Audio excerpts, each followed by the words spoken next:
out how to do the recording if I'm not here or I cannot log into the computer using my account, because every time I log into the Blackboard Ultra using my account, it has the risk I probably forgot to log out myself, and then you can see everyone's grade, everything. That will be a disaster. So basically today we're mainly focusing on, there are multiple DNA and RNA inhibitors, like we mentioned, the metronidazole or flagyl, also used very commonly in clinical practice. But due to the time, not due to time because of this delay, it's all because it's so many things to cover for fluoroquinolone and also for the bacteria, the sulfonamides and the trimethoprim. So these two combined together are the Bactrim. You see those very commonly in clinical practice. So we're focusing on these two medications today. So how fluoroquinolone work? I still want to let you watch a little bit about this.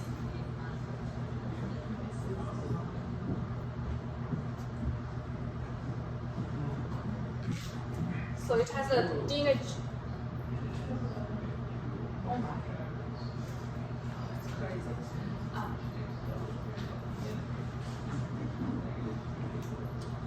The YouTube link is at the bottom. If you want to watch after this, just go home. Nicking of DNA and reseals B subunit negative supercoils. Fluoroquinolones bind to A subunit and interfere with strand cutting and resealing. Another major target of fluoroquinolones is tobiomyresis 4, gram-positive, which nicks and separates daughter DNA strands after DNA replication. Bacterial action results from digestion of DNA, whose production is signaled by damaged DNA. So basically, fluoroquinolone, you need to remember the mechanism. Remember two. One is DNA gyrase inhibitor. DNA gyrase has another name called topoisomerase 2, and also topoisomerase 4.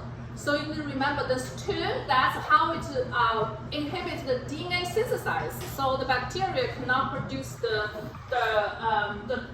daughter cell. So that's how it works. It is a bactericidal. I would say it's actually got abused in the past years. Then I will talk something about the FDA in 2016. There are some updates about the fluoroquinolone group.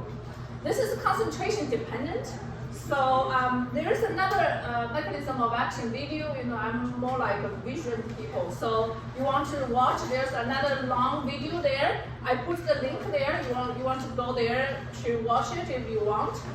Basically, mainly thing I want you to know is DNA gyrase or topoisomerase 2 and topoisomerase 4. Okay, inhibitor. So DNA gyrase has another name called topoisomerase 2. So this is really a quite old medication back then, and then also very broad use in clinical practice. Like I said, it's actually got abused. It has a broad spectrum of activity. We like it so much, just like I'm telling you, just like a steroid. We love it. We also hate it. So it's all because it has so broad spectrum of activity and very good oral absorption.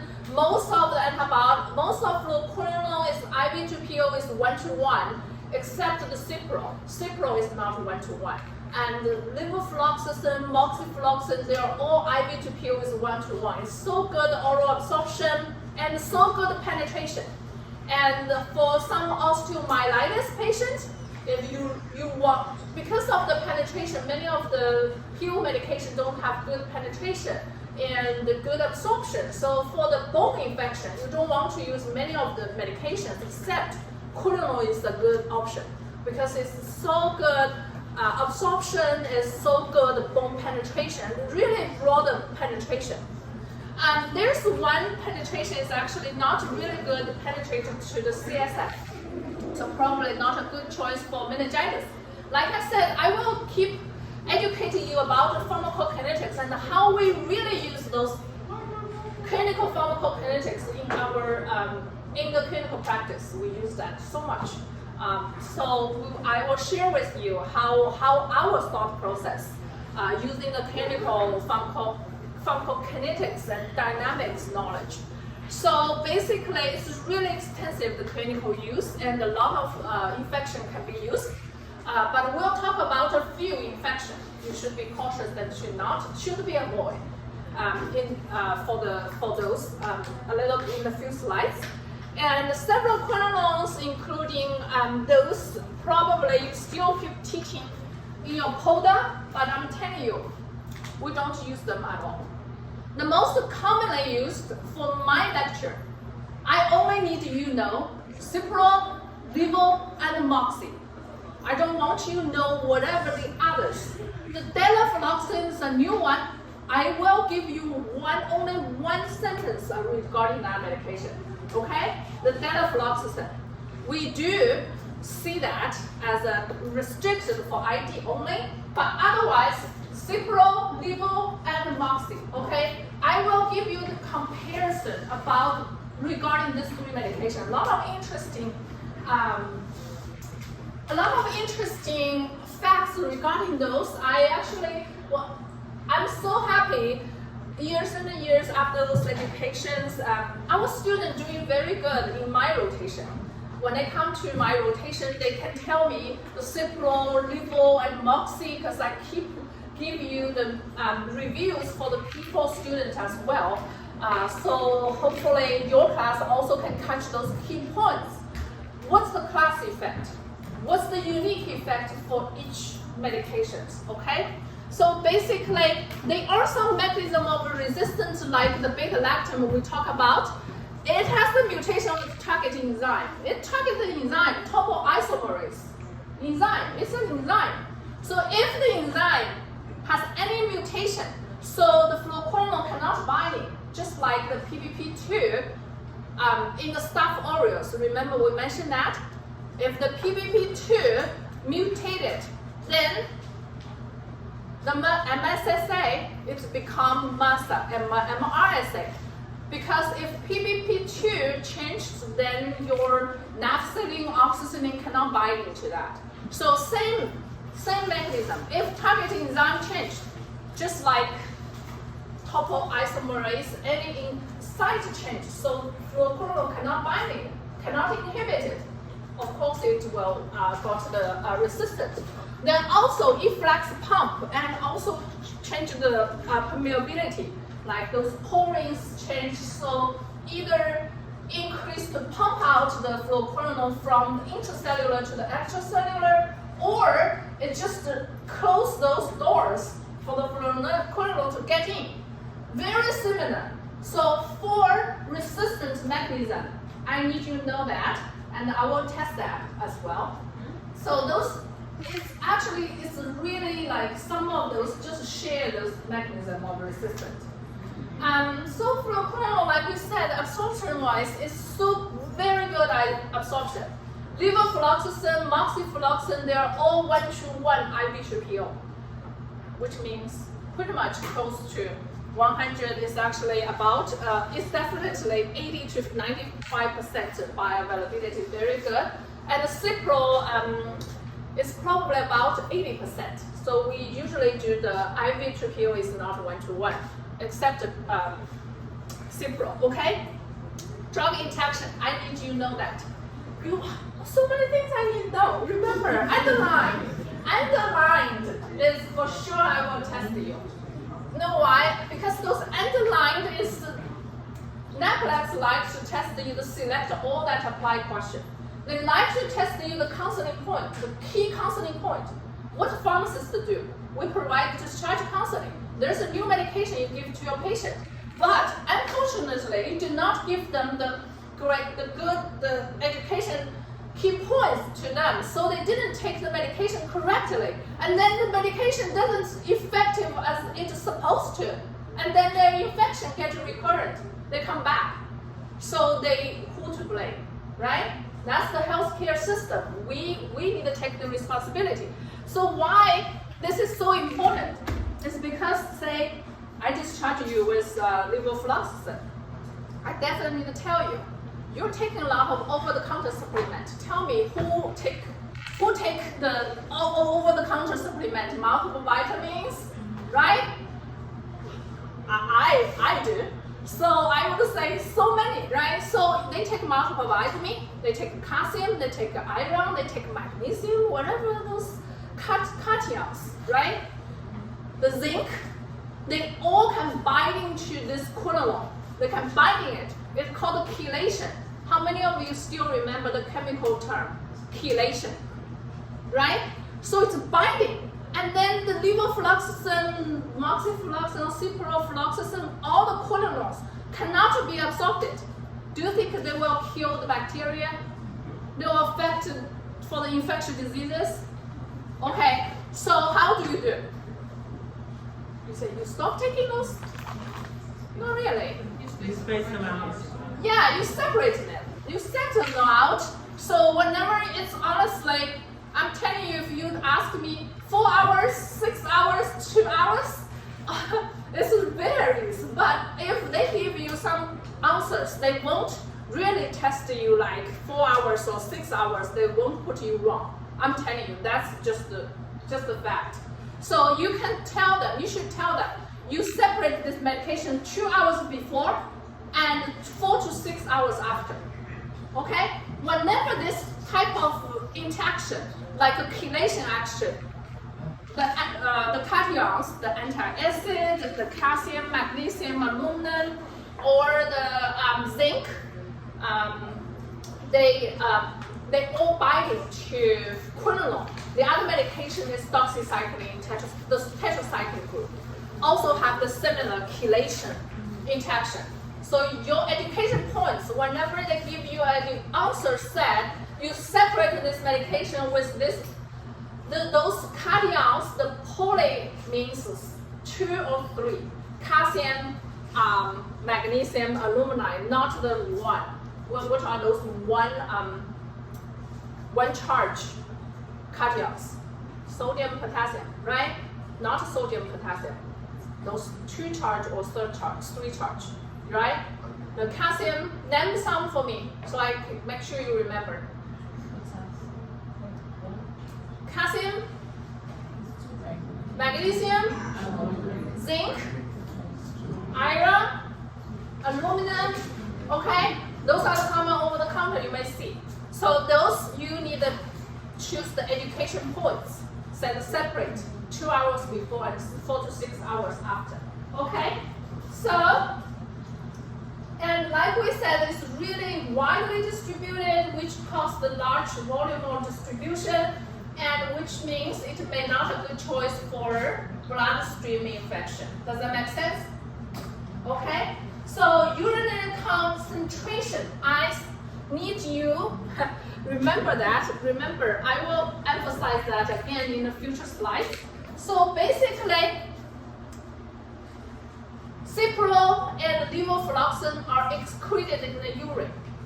So they may use to treat UTI, and they need a renal dosing and adjustment. However, moxifloxacin is not excreted in the urine. It doesn't need a renal dosing. It also cannot be used for treat UTI. Do you get my concept here? Okay, I really want you to understand it instead of just memorize it. You cannot memorize it. Moxifloxacin is the unique medication here. It doesn't excreted through urine. It's actually liver metabolized.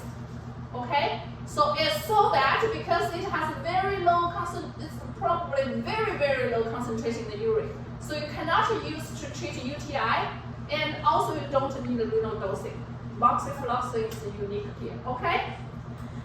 And then CSF penetration is pretty low, so you should not use for the meningitis treatment. Like we just said, elimination, cipro and levofloxacin are renally eliminated, and moxi is liver. Okay? And so this is the, you see I highlighted those. That means another unique point I need you to remember. Although I put some positives there, right? So those means it can cover. Well, remember it's level is kind of cover pretty much most of those. And then I need you to remember one, Cipro. Cipro cannot cover strep pneumoniae. Can you remember this? If I test you, can you remember this? Cipro cannot cover strep pneumoniae. Because strep pneumoniae is the most common pathogen for the community-acquired pneumonia. So in the future, you will see Cipro is count as, because it cannot cover strep pneumoniae, so it doesn't count as respiratory fluoroquinolone. It cannot be used for the community-acquired pneumonia. Okay? And then I need you, but Levo and Moxi, they can, and they also count as anti-streptococcus. They also count as respiratory fluoroquinolone. Okay, and then you have moxifloxacin. Moxifloxacin cannot cover Pseudomonas aeruginosa. You remember Pseudomonas, right? So the Pseudomonas, because Moxi cannot cover Pseudomonas aeruginosa, it should not be used for the hospital-acquired pneumonia or ventilation-acquired pneumonia. Because Pseudomonas aeruginosa is more like hospitalized infection. So they stay in the hospital for a long time, they may got this infection. That's why the hospital-acquired pneumonia, we call the HAP, H-A-P, or VAP, ventilation-associated pneumonia. So HAP or VAP, Pseudomonas aeruginosa is the empirical pathogen. So Cipro and Levo can be used for Pseudomonas aeruginosa, but not Moxi. The entire chat, I need you to remember two key points. Cipro cannot cover strep pneumoniae, but the other Levo and Moxi can cover. And then Moxi cannot cover Pseudomonas aeruginosa, but Cipro and Levo can cover. Can you remember these two sentences? Yeah. Okay. And remember, I said that delafloxacin is quite a new antibiotics. Not new anymore. It's like 5, 6 years. So we use that for SSTI. We may use that for the MRSA. So this is the only fluoroquinolone group that can cover MRSA. Okay? So Staph aureus is the most common pathogen to cause the skin and the soft tissue infection. We call SSTI. So it's actually FDA approved for SSTI. Of course, MRSA cost. Okay? And then clinical uses, because it's really broad use, like I said, abused in the clinical practice. So respiratory fluoroquinolone, levofloxacin, and moxifloxacin, they may use for HAP, the community-acquired pneumonia, because they have reliable strep pneumoniae activity. And because of the strep pneumoniae is the most common pathogen to cause CAP. Okay? And then you have the anti-pseudomonas fluoroquinolones. The Cipro and the levofloxacin, they can use for the HAP and the VAP. Okay? And then you have the moxifloxacin. I keep emphasize that you don't use it for UTI because it's even not excreted through urine. Very low concentration in the urine. Okay, and then, like I said, it's abused in the clinical practice. You use it for the UTI, you use it for the intra-abdominal infection, pneumonia, a lot. So, it's actually the DNA inhibitor. It's called collateral damage. Means it causes a lot of side effects, what we don't expect. It causes a lot of resistant bugs. So unexpected outcome, really some bad outcomes. So FDA in 2016 issued a warning, said you should not use for the following conditions. If your patient has uncomplicated UTI, if your patient has acute sinusitis, if your patient has acute bronchitis, you should not use this medication unless you don't have any choice. Like, what are those? Possibly, if your patient has penicillin allergy, has a lot of other allergies, and then your sensitivity data come back and really resistant to a lot of antibiotics, and this is the only choice, pretty much, what you can do. So otherwise, you don't use. It's really the benefit versus risk time, okay? You only when the benefit outweighs risk. Yeah, there's a sign-in sheet circulates here. Make sure you sign in because I take the attendance. You don't attend the class, and then at the end of the semester or midterm, you come here and said, I failed the exam, can you help me? Did you come to the class? I need a record, right? You come to class, it's my duty to give you clear explanation. Even if you need some help, I would like to help you, but you don't even come to the class. How can I help you, right? I need some recording. I can show the administration. Said, see, the student is even not showing my class. Now he failed the class, and then he said, he wants me to give her his bonus points to help him pass. So, okay. And also, missing the class is a very bad habit. I'm telling you. I personally, no matter how boring that class was, when I was in pharmacy school, I always went there. Because once you have that habit, not attending that class, you're just getting lazy and lazy. I was in the graduate school, we have some boring class, I decided not to go, and then I didn't show that class almost the entire semester. It's because once you have that bad habit, it's very, very difficult to get you out of that bad circle. So you don't want it to happen. Anyway, so fluoroquinolone also have a lot of adverse effects. Usually it's like, wow, so many adverse effects. Why we still keep this medication? Like we said, it's so good medication there. And we love it, we hate it. So the lucky thing is most of the adverse effects are mild and self-limited. We just need to monitor it. There are a few life-threatening, could become life-threatening and severe adverse effects. I will make sure to emphasize that for you. So basically, GI upset is very common. It's pretty common for all antibiotics. But just like Dr. Okofo give you the macrolide, so there are difference between the different drug in that class, right? Right. So why azithromycin is so common? Because it has a less GI side effect, right? The other two has more drug interactions and more GI side effects. That's why we only pretty much in clinical practice we use azithromycin more than the other two. And this group pretty much all have GI upset, but they are pretty manageable. And also CNS effect. It has a very minimum penetration into CNS, but because this medication do have neuron toxicity. Do you understand what neuron toxicity means?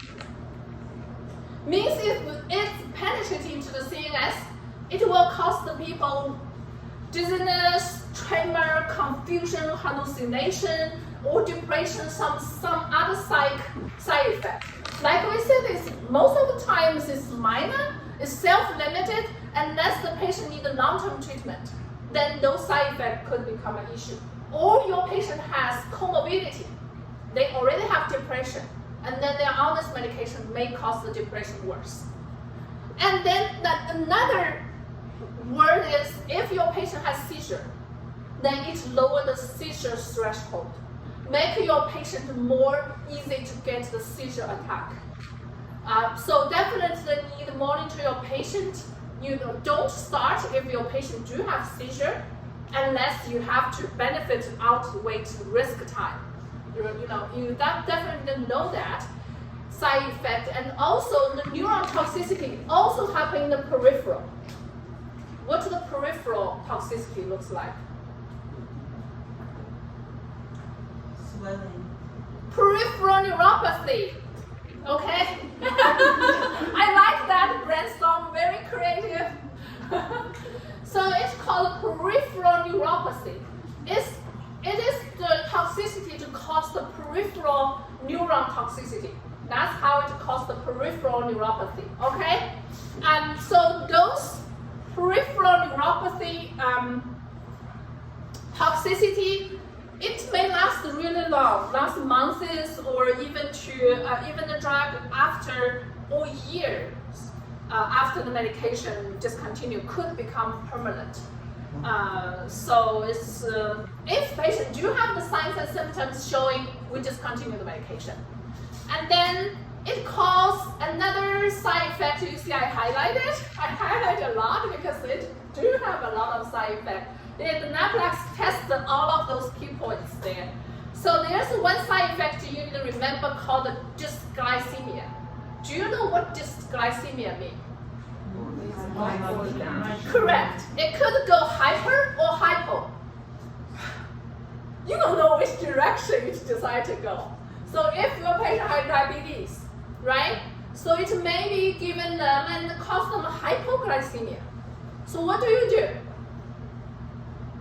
You tell them, if especially who are the high-risk patients, are those diabetes patients, okay? Or those like have multiple comorbidities.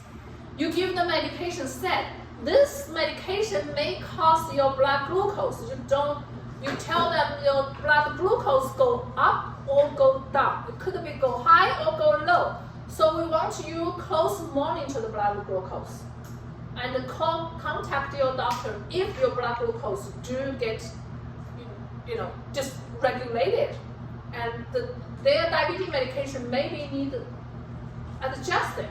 So those are the key points. You don't want to put any harm for your patient, and also can cause photosensitivity. How do you educate your patient? Any of those medications can cause photosensitivity. Yeah, so you want them to have better wear the long shirt, long pants, cover the skin, right?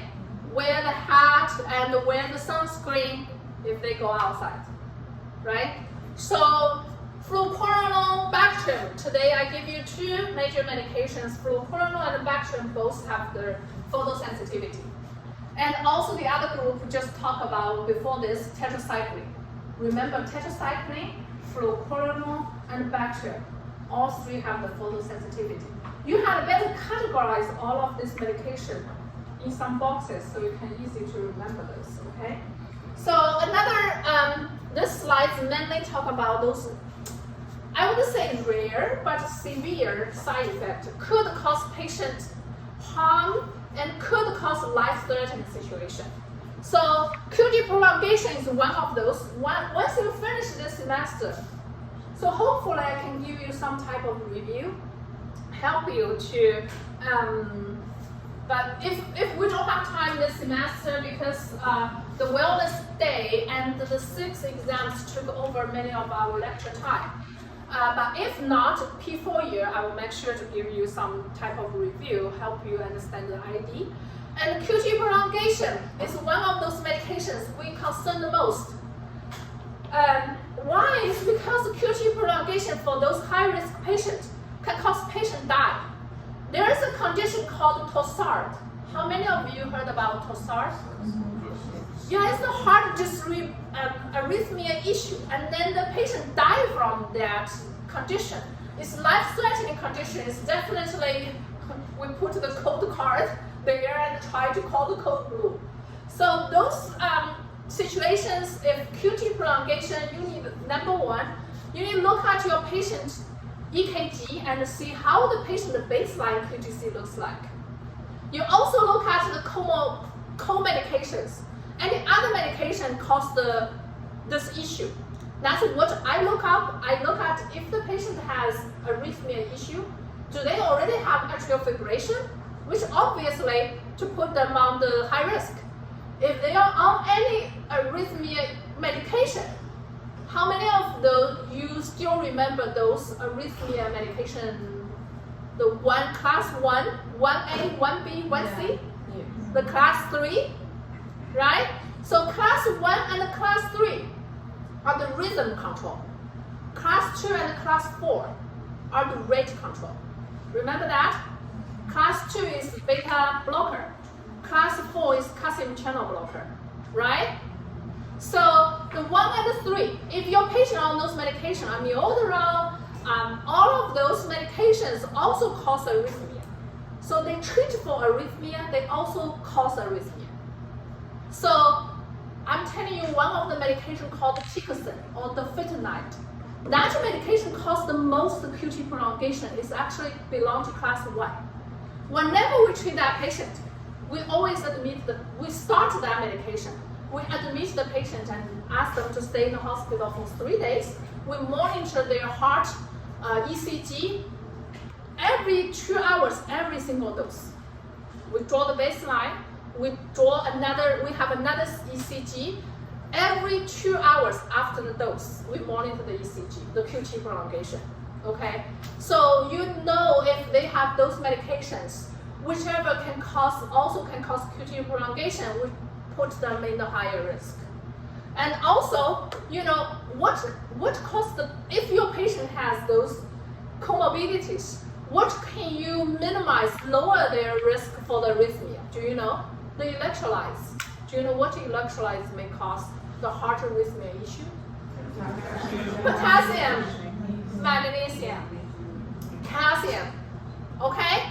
So if we have those medications, we need to make sure their potassium is high. For those high-risk medications, we make sure the potassium is over 4.0. We have the policy there. But usually the normal range is 3.5, right? So at least you cannot let the potassium go low. The potassium go low will definitely precipitate the arrhythmia issue, okay? Monitor the potassium, monitor the magnesium. We prefer the magnesium over 2.0 so that to minimize the arrhythmia issue there, okay? And then you also, bone toxicity. Do you know what happened here? Tendon inflammation and can cause fracture, and tendon will break. And before that, you will see the patient feel painful, swelling, and red there. We had one patient had the tendonitis on fluoroquinolone. She was old, like over 80 years old, and not really long-term treatment. And she do have multiple comorbidities. I remember she was a transplant patient, also put her on the risk.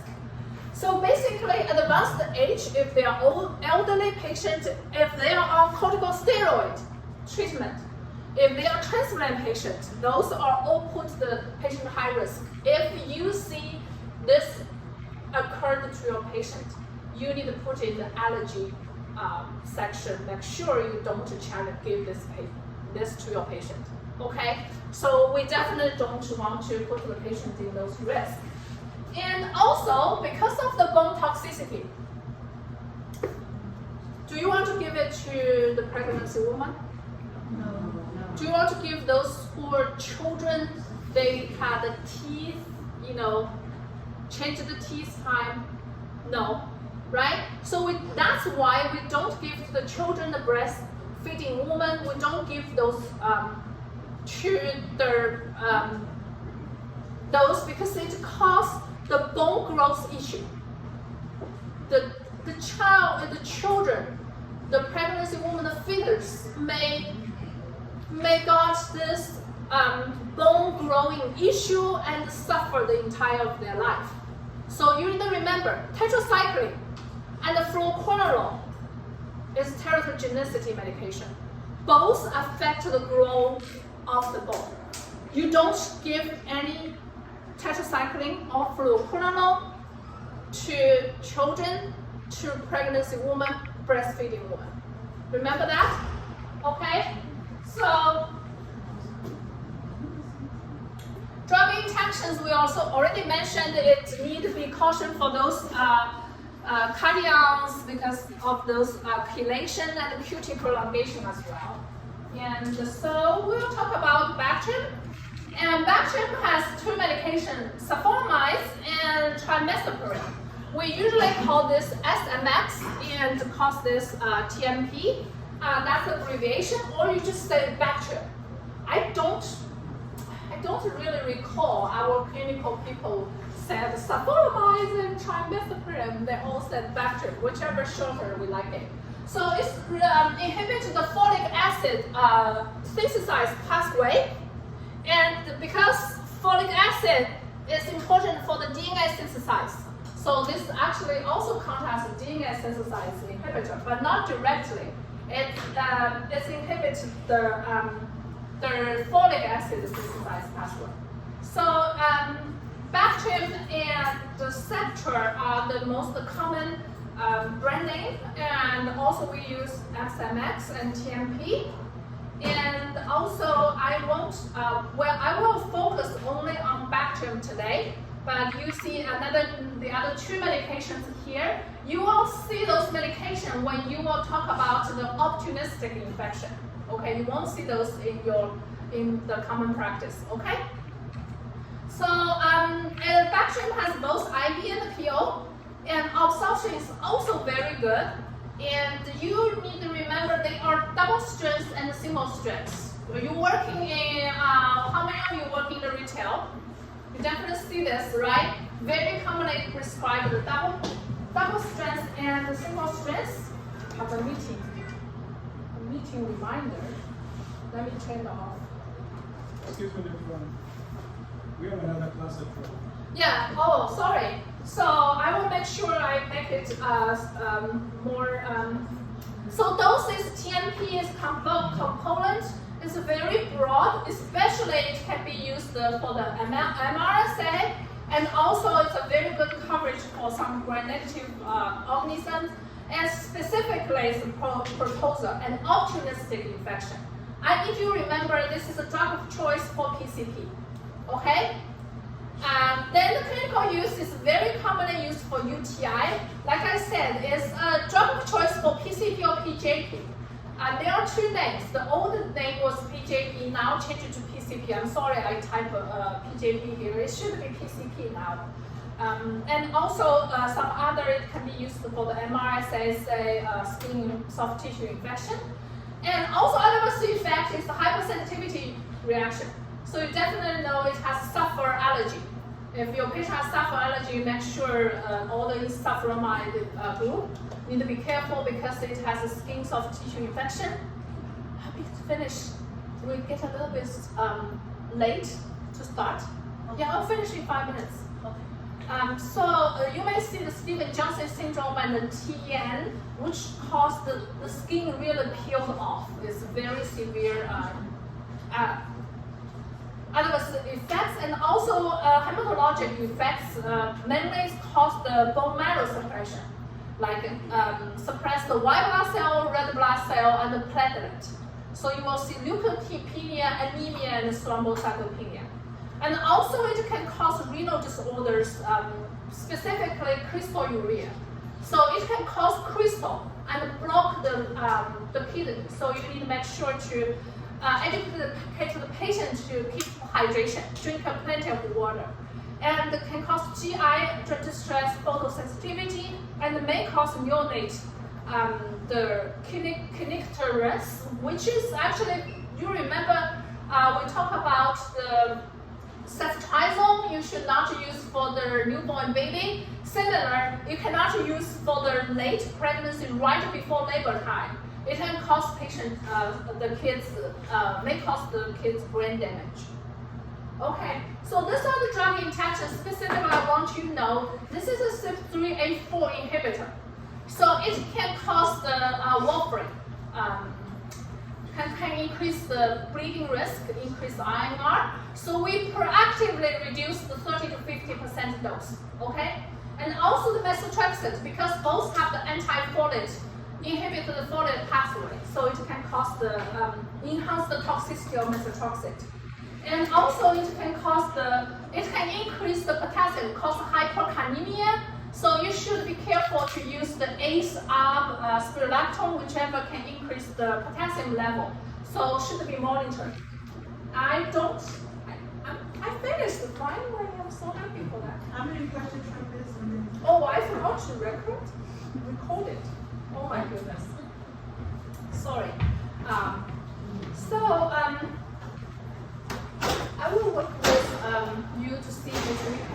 call in the future for the guest speaker. Basically, I sent you a link for the guest. So we'll try it when you have time. Okay, so do you have any question for me? How many questions from this? So my question is always five questions for each 1 hour lecture time. So it's today's will be 5 questions, and previously lecture, whichever 2 hours lecture will be 10 questions. So this exam you will have total 50 questions. Like I said, 5 questions for each 1 hour lecture. Make sense? And you will have 2 bonus questions. 2 bonus questions. So those bonus questions will be brain and generic. Okay? What would we get in the areas of concentration from Dr. Lee? I will give it to you. So both Dr. Okofo and Dr. Lee's part, I will give you the area of concentration. So whichever emphasized for the NAPLAX and whichever their question emphasized, I will give you the LC. But don't count on my LC because I intended to don't give it to you today. So in the study, make sure you really understand and know the lecture, and then I will give it to you by Friday. Okay? So the exam will be integrated exam on Monday. I'll see you on Monday. Okay? Thank you. You're welcome.